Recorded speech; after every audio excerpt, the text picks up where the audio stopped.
안녕하세요. 차원이 다른 부동산 콘텐츠 대왕부동산TV의 최동식입니다. 내년 1월부터는 총 대출이 2억 원이 넘는 기존 대출이 있으면 개인별 대출 한도가 연간 원리금이 연소득의 40% 이내로 줄어들고 이 팍팍해진 대출 규제로 대출자 약 260만 명이 사정권에 들어온다고 합니다. 앞으로는 이 대출 상환 능력을 보겠다는 것인데요. 이 소득이 상대적으로 적은 청년이나 서민들이 타격을 입을 것으로 보입니다. 이번 시간에 12.6 대출 규제 대책에 대해서 꼭 알고 계셔야 할 내용 위주로 자세히 설명드리겠습니다. 그럼 지금 바로 시작하겠습니다. 시작하기 전에 구독과 좋아요, 알림 설정 꾹 눌러주세요. 지난 10월 26일 날 금융위원회에서 이 가계부채관리 강화 방안에 대해서 발표하였습니다. 이번 가계부채관리 강화 방안의 핵심은 크게 두 가지입니다. 상환 능력에 따른 대출 한도가 결정이 되고 원리금 분할 상환입니다. 기존에 실행했던 대출보다는 훨씬 더 팍팍해지고 깐깐해진 겁니다. 이 소득이 적을수록 대출 한도가 줄어들게 되어 있습니다. 이 두 가지에 대해서 자세히 알아보도록 하겠습니다. 먼저 이 상환 능력 중심의 대출 심사를 하겠다고 합니다.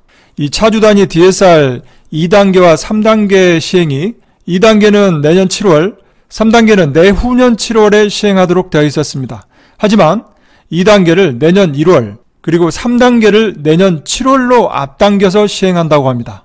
그래서 내년 1월부터는 총 대출액이 2억 원을 초과하면 차주 단위 DSR이 적용되고요. 내년 7월부터는 총 대출액이 1억 원을 초과하면 차주 단위 DSR이 적용됩니다. 여기에서 이 DSR이 무엇인지, 그리고 DSR 40%가 무엇인지 먼저 알아보겠습니다. 이 DSR이란 Debt Service Ratio의 약자인데요. 총부채 원리금 상환 비율입니다.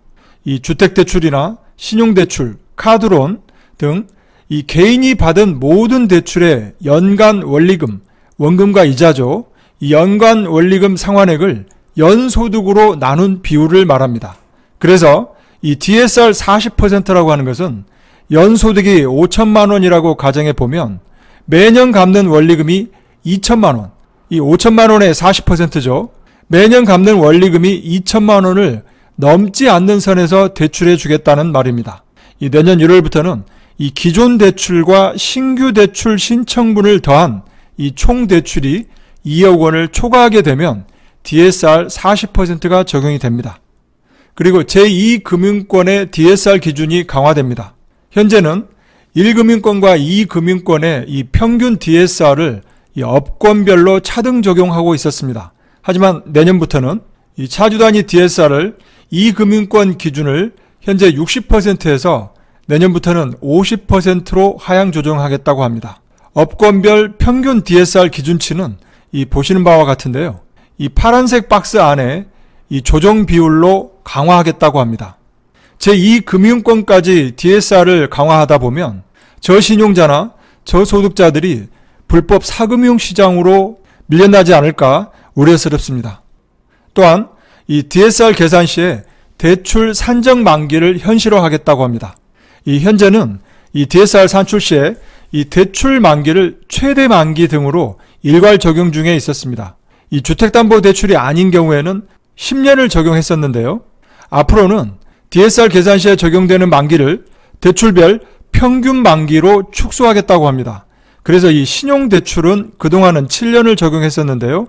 평균 만기 4.6년 해서 5년으로 축소하고 이 비주택담보대출은 10년에서 8년으로 축소하겠다고 합니다. 이 대출 만기가 길수록 DSR을 낮출 수 있습니다. 하지만 이 평균 만기로 축소가 되면 이 DSR이 커지게 되므로 대출 한도는 줄어들게 됩니다. 주요 궁금한 사항을 Q&A 방식으로 보도한 자료가 있는데요. 꼭 알아야 될 내용만 간추려 보았습니다. 먼저 무주택자 등 이 실수요자 대출 우려에 대한 입장은 이렇다고 합니다. 서민이나 자영업자 등 취약차주에 대한 자금 애로에 대한 경감 조치 내용입니다. 이 전세대출은 4, 4분기 연말까지 이 취급액은 총량 관리에서 제외하겠다고 합니다. 그리고 이 잔금대출, 입주 사업장 점검 TF를 구성해서 이 잔금대출 동향을 모니터링 하겠다고 하고요. 무주택 서민에 대한 LTV를 10%포인트 상향하겠다고 합니다. 그리고 이 청년 전월세 대출 한도를 7천만 원에서 1억 원으로 대출 한도를 확대하고, 그리고 초장기 모기지 이 40년 만기 상품을 공급하겠다고 합니다. 그리고 서민이나 취약계층을 대상으로 서민금융상품 공급 확대를 지속하겠다고 하고, 중저신용자를 대상으로 한 이 중금리 대출 확대 기조는 유지하겠다고 합니다. 그리고 소상공인 금융지원 프로그램 등 이 자영업자에 대한 금융지원은 강화하겠다고 하고, 그리고 전 금융권의 이 소상공인 중소기업 대출 만기 연장과 상환 유예를 지원하겠다고 합니다.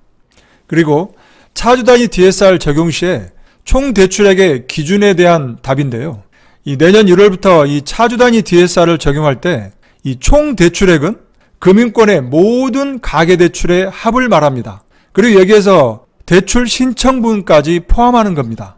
그리고 이 마이너스 통장, 이 한도 대출은 실제 사용 금액이 아닌 한도 금액을 기준으로 보고요. 만약 상환이 예정된 경우라고 하면 이 상환 예정 금액만큼은 총 대출액 계산 시에는 제외한다고 합니다. 그리고 이 차주 단위 DSR 적용 시에 총 대출액 적용 시점은 기존 대출과 신규 대출 신청분을 합해서 이 총 대출액이 2억 원을 초과하게 되면 차주 단위 DSR이 적용이 됩니다. 그리고 내년 7월부터는 1억 원을 초과하더라도 이 차주 단위 DSR이 적용됩니다. 이 차주 단위 DSR 적용 시점 예시입니다. 5월 달에 신용대출이 5천만 원이 있었고, 8월 달에 주택담보대출로 1억 3천만 원이 있었고, 그리고 내년 3월에 이 신용대출을 한다고 했을 경우에 2천만 원을 초과해서 추가 신청을 하게 되면 2억 원이 넘기 때문에 곧바로 차주 단위 DSR 적용 대상이 됩니다.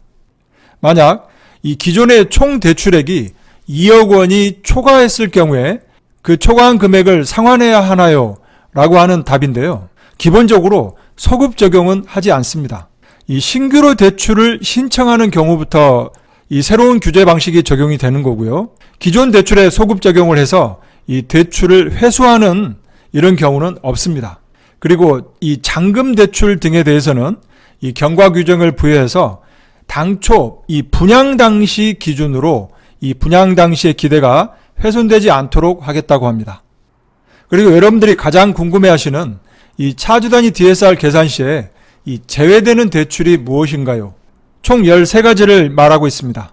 이 제외되는 대출은 분양주택에 대한 중도금 대출, 그리고 재건축 재개발 주택에 대한 이주비 대출과 추가 분담금에 대한 중도금 대출, 그리고 분양 오피스텔에 대한 중도금 대출, 서민금융상품, 그리고 300만 원 이하의 이 소액 신용대출, 전세자금 대출. 이 전세자금 대출에서는 이 전세보증금 담보대출은 제외합니다. 그리고 이 주택연금, 영모기지론이죠. 그리고 이 정책적 목적에 따라서 이 정부나 공공기관, 지방자치단체 등과 2차 보전 등의 협약을 체결하여 취급하는 대출이 해당되는데요. 보금자리론 같은 경우입니다. 그리고 이 자연재해 지역에 대한 지원 등 이 정부 정책에 따라 긴급하게 취급하는 대출, 그리고 보험계약 대출, 상용차 금융, 예적금 담보대출, 할부 리스 및 현금 서비스는 차주 단위 DSR 계산 시에 예외적으로 제외되는 대출입니다. 다음은 이 차주 단위 DSR 2단계 시행 전에 분양을 받은 사람들의 이 잔금 대출은 어떻게 되나요? 이 잔금 대출은 2단계 시행일 전까지 입주자 모집 공고가 있었다면 그 입주자 모집 공고일 당시 규정을 적용하겠다고 합니다. 여기에서 이 입주자 모집 공고가 없는 착공신고라든지 또는 재건축 재개발 사업장의 조합원의 경우에는 관리처분 인가일을 말합니다. 그래서 이 잔금 대출은 시행일 전에 입주자 모집 공고를 했었다면 2억 원을 초과하더라도 이 차주 단위 DSR 적용 대상이 아닙니다. 여기에서 이 재개발 재건축 사업장의 조합원의 경우에는 이 관리처분 인가다라고 하는 것은 기억해 놓으시기 바랍니다. 다음은 이 신용대출 만기 연장의 경우에 이 차주 단위 DSR 적용이 어떻게 되는지에 대한 답입니다. 여기서 이 신규 대출이라고 하는 것은 신규로 취급하는 대출을 말하며, 그리고 기존 대출의 증액이나 재약정이나 대환이나 채무 인수 등을 포함한다고 합니다. 만약 이 기존 대출을 기한 연장을 하거나 금리 또는 만기 조건만 변경하는 이 대환 제약정의 경우에는 이 신규 대출이 아니라고 합니다. 따라서 이 제도 시행 이후에 이 기존 대출을 만기 연장하는 경우에는 이 총액이 2억 원이 넘더라도 차주 단위 DSR 적용을 하지 않겠다고 합니다. 다음 질문은 내년에도 총량 관리에서 이 전세 대출은 제외되나? 아닙니다. 이 올해까지만 예외적으로 관리에서 제외가 되는데요. 내년도부터는 다시 전체 총량에 이 전세 대출을 포함해서 관리할 예정이라고 합니다. 그렇기 때문에 세입자 입장에서는 연말 전에 이 전세 계약을 하려는 사람들이 많아질 것으로 예상되고 대출이 언제 막힐지 모른다는 불안감이 더해져 연말로 갈수록 이 전세값 오름세는 더 가팔라질 것으로 보입니다. 이 대책에 대한 언론기사 주요 내용입니다.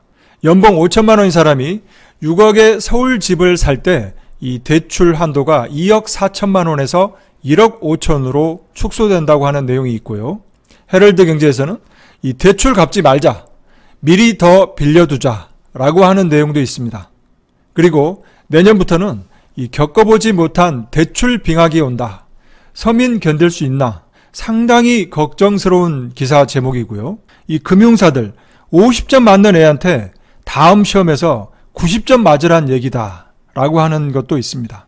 대출 규제가 본격적으로 시행되는 내년 이전에 올 연말까지 이 가수요가 또 일어날까 선착순 우려도 여전하다라는 내용도 있고, 그리고 이 규제가 면제가 되는 이 정책 대출로 몰린다. 이 정책 대출이라는 것은 바로 보금자리론을 말합니다. 이 보금자리론은 DSR 적용 대상에서 예외입니다.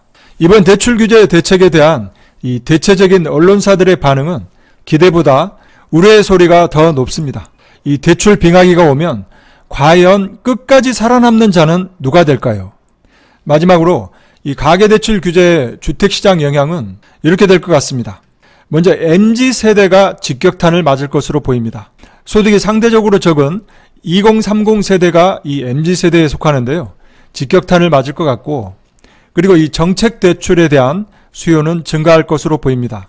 이 차주 단위 DSR 적용 대상에서 제외가 되니까요. 또한 대출이 포함된 주택을 가지고 있는 사람들 입장에서는 이 갈아타기를 포기할 것 같습니다. 이 갈아타기 과정에서 신규 대출을 하게 되면 지금보다 대출금이 훨씬 덜 나올 수 있기 때문에요. 이 무주택자 중에서 이 대출 한도가 축소가 되게 되면 자금 계획이 차질이 생기게 되겠죠. 그렇다 보면 전월세 시장에 눌러앉는 수요가 많아질 것입니다. 전세가나 월세가는 상승할 게 뻔합니다. 결국 실수요 서민들만 타격이 될 것으로 보입니다. 그리고 이 불법 사금융 시장까지 이 풍선 효과도 일어날 것으로 보이고요. 내년 대출 규제가 본격적으로 시행되기 전에 이 연말까지 가수요도 증가할 것입니다. 반면 영끌이나 비투는 감소할 것으로 보입니다. 그리고 실거래가 15억 원이 넘는 이 초고가 주택 시장은 영향이 없을 것으로 보입니다. 이번 11.6 가계대출 규제 대책은 이 그동안에 이 거치식이라고 하는 일정 기간 이자만 상환하는 이 거치식, 그리고 일시 상환, 이런 위주의 이 대출을 분할 상환 대출로 확대한 것에 대한 필요성은 공감합니다. 하지만 이 거래량이 급감하고 매물이 실종하고 상급지로 갈아타기에 대한 꾸준한 수요, 그리고 신고가 등등 이 현재 주택시장 변화에는 크게 영향이 없을 것으로 보입니다. 요즘에는 이 대출 규제가 어떻게 바뀔지 모르고 내용도 점점 더 복잡해져서 은행원들이나 대출 상담사들도 버거운 수준이라고 합니다. 이 고승범 금융위원장은 내년 1월에 이 DSR 2단계 규제가 본격적으로 시행되더라도 대부분의 서민 취약계층은 큰 문제가 없을 것이라고 말했는데요. 저의 생각은 정반대입니다. 지금까지 11.6 대출 규제 대책에 대하여 꼭 알고 계셔야 할 중요한 부분만 소개해드렸습니다. 오늘 영상은 여기까지이고요. 다음 영상에서 찾아뵙겠습니다. 많은 도움이 되셨다면 구독과 좋아요 버튼 꼭 눌러주시고요. 더 좋은 컨텐츠를 올리는데 큰 힘이 되겠습니다. 감사합니다.